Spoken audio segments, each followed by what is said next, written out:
Welcome to class 9। Today our lecture number 1 exercise number 1.5 है बेटा हमारे पास। क्वेश्चन नंबर 3 में उसने जो हमें स्टेटमेंट दी गई है बुक से वो दी गई है find the multiplicative inverse if it exist.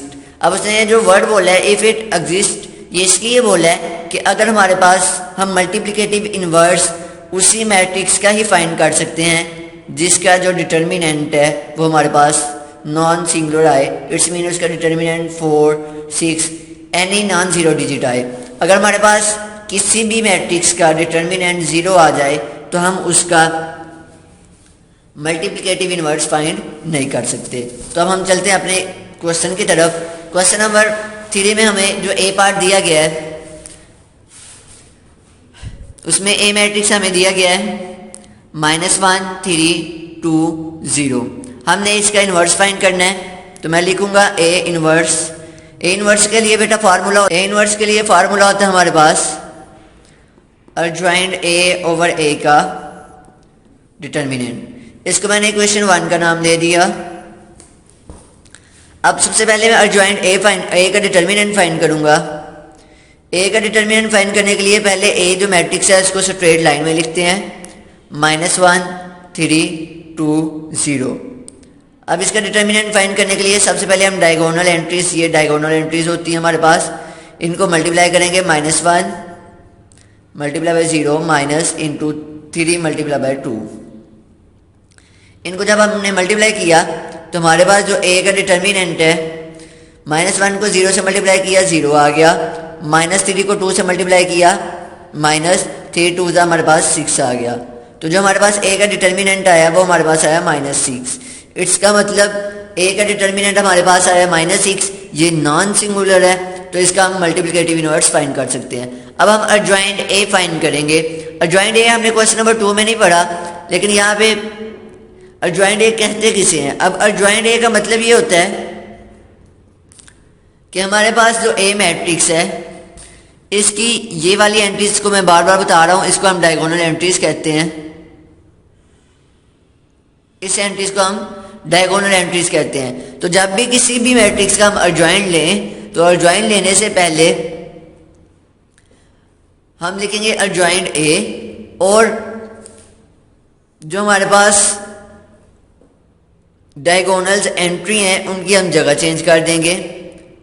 -1 नीचे आ गया, 0 ऊपर चला गया, और जो डायगोनल एंट्रीज के अलावा जो एंट्रीज हैं उनके हम साइन चेंज कर देंगे।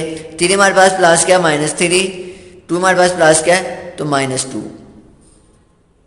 ये मैंने अर्जॉइंड ए भी फाइंड कर लिया और ए का डिटर्मिनेंट भी फाइंड कर लिया। अब मैं ये वैल्यू पुट करूंगा इक्वेशन 1 में। इक्वेशन 1 थी हमारे पास A inverse is equal to adjoint A over A का डिटर्मिनेंट। तो ए इनवर्स अर्जॉइंड ए की वैल्यू हमारे पास क्या आई है, अर्जॉइंड ए की वैल्यू हमारे पास आई है 0 -3 -2 -1। तो मैंने पुट कर दी 0 -3 -2 -1 और ए डिटर्मिनेंट हमारे पास आया था -6, तो ए डिटर्मिनेंट की जगह मैंने उसकी वैल्यू पुट कर दी -6। ए इनवर्स वैसे का वैसे। अब ये -6 इस पूरे के साथ क्या हो रहा है, मल्टीप्लाई हो रहा है। सॉरी, ये -6 ऊपर वाली रकम के साथ क्या हो रहा है, सबके साथ डिवाइड हो रहा है। तो इसको सबके साथ अलग अलग डिवाइड कर देंगे। 0 ओवर -6 -3 ओवर -6 -2 ओवर -6 -1 ओवर -6। अब यहाँ पे अगर हम देखें तो हमारे पास जो ए इनवर्स है 0 ओवर समथिंग, हमेशा बात ये याद रखना कि 0 अगर किसी भी नंबर के साथ डिवाइड हो तो उसका आंसर हमारे पास 0 ही आता है। 0 आ गया, ये माइनस माइनस से कट जाएगा, 3 1 जा 3 3 2 जा 6, तो हमारे पास आ गया 1/3 1/2। अब यहाँ पे ये भी माइनस माइनस से कट जाएगा, 2 1 जा 2 2 3 जा 6, तो हमारे पास आ गया 1/3। अब यहाँ पे कटिंग नहीं होती, लेकिन जो माइनस के साइन है वो कट होंगे, तो हमारे पास आ गया 1/6।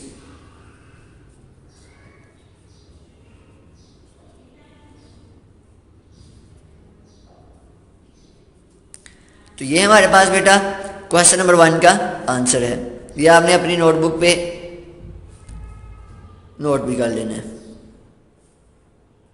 अब बेटा हम क्वेश्चन नंबर 3 का पार्ट नंबर 2 करेंगे। बी पार्ट है हमारे पास, बी मैट्रिक्स दिया गया है हमारे 1 2 -3 -5।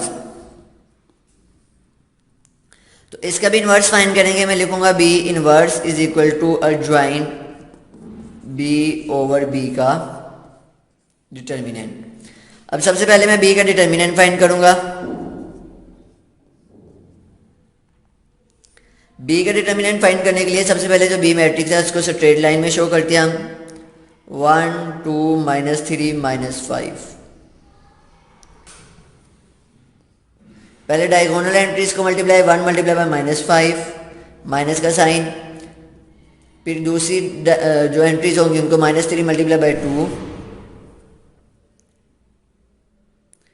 तो जो बी का हमारे पास आ जाएगा बेटा plus minus -5 minus minus plus आ जाएगा हमारे पास 3 2 6। तो इसका जो हमारे पास आएगा आंसर, अब प्लस माइनस माइनस होता है हमारे पास,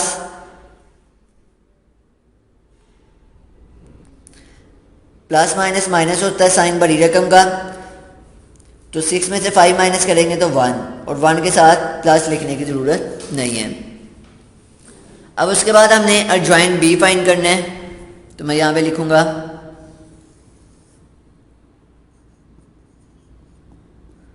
एडजॉइंट बी। बी जो हमारे पास मैट्रिक्स है वो 1 -5 मैंने पहले भी बताया, पहले डायगोनल एंट्रीज की जगह चेंज करेंगे। -5 नीचे था ऊपर चला गया -5, और नीचे 1 आ गया हमारे पास। जो दूसरी डायगोनल एंट्रीज है उनके साइन चेंज हो जाएंगे। 2 प्लस का था -2 हो जाएगा हमारे पास, और 3 हमारे पास माइनस का था प्लस का हो जाएगा। ये मैंने एडजॉइंट भी फाइंड कर लिया। अब वैल्यूज पुट करूंगा इक्वेशन 1 में। इक्वेशन 1 का नाम दिया हुआ था हमने इसको। तो B inverse is equal to हमारे पास होता है एडजॉइंट बी ओवर बी का डिटर्मिनेंट। यहाँ पे आपने लिख लेना कि पुट द वैल्यू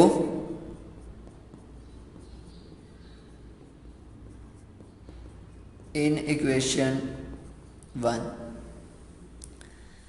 अब बी इनवर्स वैसे के वैसे हमारे पास एडजॉइंट की जगह एडजॉइंट का जो आंसर है वो लिखेंगे -5 -2 3 1 ओवर डिटर्मिनेंट 1। और हमें पता है किसी भी नंबर के नीचे 1 हो तो 1 लिखने की ज़रूरत नहीं होती। सो हमारे पास बी इनवर्स जो आया वो हमारे पास आया जी -5 -2 3 और 1। ये हमने सेकंड पार्ट का भी बी इनवर्स फाइंड कर लिया। अब हमें बेटा सी पार्ट दिया गया है। तो सी पार्ट में जो हमारे पास सी मैट्रिक्स है वो है जी -2 6 3 -9। तो इसका इन्वर्स फाइंड करेंगे। मैंने लिख दिया C inverse is equal to adjoint C over C का डिटर्मिनेंट। तो सबसे पहले मैंने सी का डिटर्मिनेंट फाइंड करूंगा -2 6 3 -9। तो c is equal to -2 multiply by -9। Diagonal entries को पहले मल्टीप्लाई करेंगे, माइनस का साइन, 3 मल्टीप्लाई बाय 6। तो इसको मल्टीप्लाई कर दिया। अब c जो हमारे पास आ गया determinant minus minus plus 2 9 18 minus का साइन 3 6 18। अब इन दोनों को जब ये प्लस किए माइनस की हमारे पास 0 आ गया। अब इसका जो डिटर्मिनेंट आया है वो हमारे पास 0 आया है। सो हम लिख देंगे नीचे रीजन